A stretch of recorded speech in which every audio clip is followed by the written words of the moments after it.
Hi, welcome back to my channel. My name is Michelle. This is Michelle Reads YA, and today I'm giving you my September 2020 wrap up.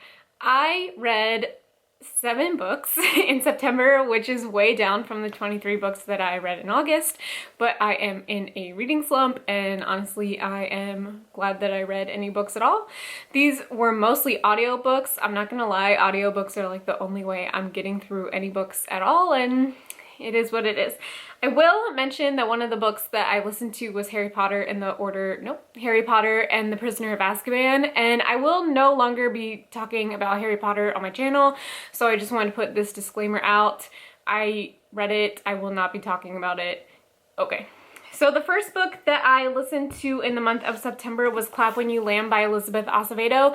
I ended up giving this 4 stars, and that is because I listened to the audiobook and I felt personally like the narrators sounded too much the same, and I had no idea which character was narrating at that particular time. Like, sometimes I could tell that it was definitely Elizabeth Acevedo, and other times I couldn't tell if it was the other narrator or if it was Elizabeth. So the audiobook did not work for me. I am going to give this a reread physically. I actually enjoyed my read of The Poet X better physically, and I think a lot of people actually preferred the audiobook, but for me, I don't like the audiobooks of Elizabeth Acevedo's books. I don't know why. Especially this one didn't work for me because the narrators, for me, sounded too similar.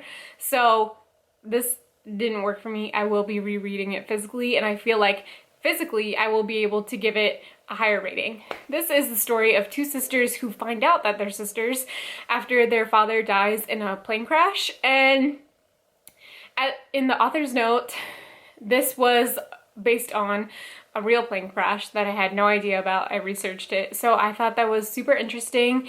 I wanted to give it 5 stars, but just the narration did not work for me. I thought it could have been beautiful if I knew what was happening and which character was which. So we will be trying this again.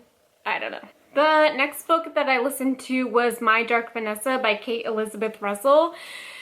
Whew. So this was dark.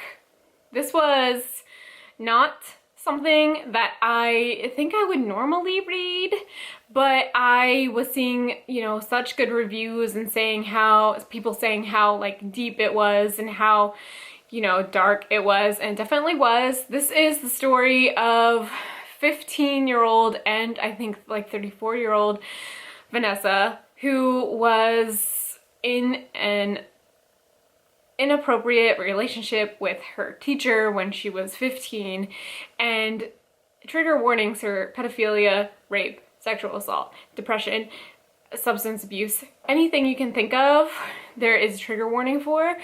I gave this 3 stars. I thought that this was really long.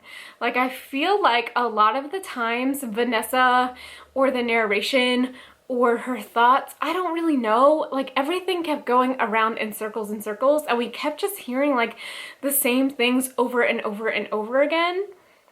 And for me, I feel like 100 to 150 pages could have been completely taken out. It was just too much. Like, I think it was a really important story, but I think it was just like over and over and over and over and over again, you're getting these details, and I don't think it helped me like the story any better. I think if she would have touched on it once, it would have been more impactful, but since it was just like over and over and over again, for me it was just too repetitive, and I ended up giving this 3 stars. So it was okay. I listened to it with my husband and he was like, that was way too long. So for me, it wasn't my best read. I think it was important to read, but it was okay. The next book that I listened to was Felix Ever After by Kaysen Callender. I gave this 3 stars. I did not like this as much as I thought I was going to like this, and I don't know why. I really liked, you know, the themes. I love that it was a transgender main character. I like that it is written by a transgender author. I thought all of that was important, but I didn't like any of these characters. I don't know if they were supposed to all be awful or what. Like, I don't know if they were supposed to be awful because they were supposed to be like realistic, or if they were awful because I don't know, but none of these characters for me, even Felix, were likable. And so it just was not an enjoyable listen. And I am pretty disappointed about it. Like I said, I gave it 3 stars, which isn't bad, but it definitely did not like exceed my expectations of what I thought this was going to be, especially with people I trust giving it such good reviews. So for me, this just didn't work. Maybe again, if I had just read it, it would have been better, but I don't know. Also, I did not like the narrator. They just spoke the whole time and didn't do any voices. So everyone sounded exactly the same. I had no idea who was talking. There was a love triangle and I had no idea who was who because the narrator didn't provide any voices, which is something that I'm noticing is something I don't like in audiobooks. Like, if you're going to narrate it, I need you to do something other than just read it. So that also didn't help me. The next book that I read and DNF'd, unfortunately, was A Beautifully Foolish Endeavor by Hank Green.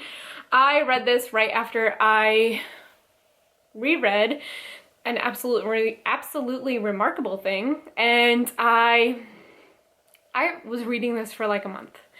And I forgot I was reading it, and I think I had about 100 pages left and just did not care and decided to DNF. And I looked up spoilers, I guess, and still was not impressed. And I looked up on Goodreads 2-star reviews and 1-star reviews, and I agree with what all these people who finished it had to say. So in the first book, this is narrated by April May, and if you haven't read it, or if you have read it, then you know that April May is annoying, and that's just who she is. But it's very important that she narrates it. She's very important. So in A Beautifully Foolish Endeavor, she is not the only narrator. There are about 4 narrators, and it just did not work for me. Also, I know this is sci-fi, sci being science, but it was so much science. And it just, this did not work for me. I'm so upset that I ended up DNFing this one because I do like An Absolutely Remarkable Thing a lot, even in my reread, but it is what it is. A lot of the 2-star and 1-star reviews I agreed with. It was just boring, it was slow paced, nothing was happening. The different narrators did not work for this, so I'm pretty upset, but this was a DNF, so yeah. The next book that I listened to and DNF'd was The Southern Book Club's Guide to Slaying Vampires by Grady Hendrix. This is my first Grady Hendrix attempt, and I made it 25% into the audiobook when I realized I wasn't paying attention and wasn't listening and didn't care about anything that was happening, and the audiobook narrator wasn't doing voices.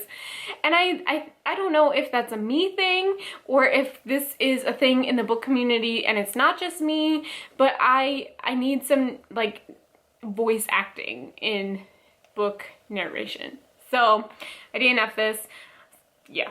And the last book that I read for the month of September was Rules for Being a Girl by Candace Bushnell and Katie Cotugno. I have read a lot of Katie Cotugno this year, and none of them were good. If you saw my other videos, I'll try to link one up above. So yeah.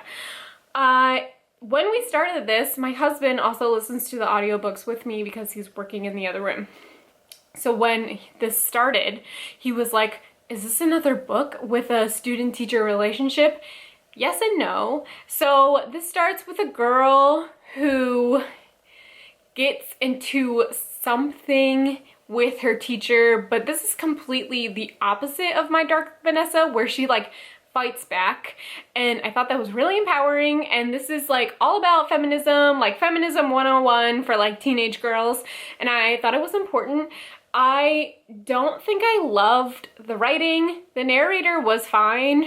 The narrator was because I looked her up, like a 50-year-old woman, and that's exactly who she sounded like, and she was narrating an 18-year-old. Hated it.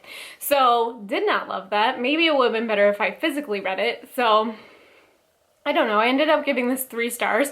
I didn't think it was amazing. I thought the themes were important with feminism, especially if you're a teenager. Very important. Teenage girl, teenage boy, teenage non-binary. You should read this because the feminism in this was important. But overall, like, it was okay. Didn't love the narrator. That's a thing that I find very important with audiobooks. So that's just me. This was 3 stars. So that is everything that I read in the month of September. It was not a great month reading for me and the books that I picked. So it is what it is. We'll see if we'll see if October is any better. I don't think I have finished any books for October, but it's also only the 4th, so that's okay. Let me know if you have any comments down below. Leave me an emoji, whatever you want. Thanks for watching my video. See you in my next one. Bye!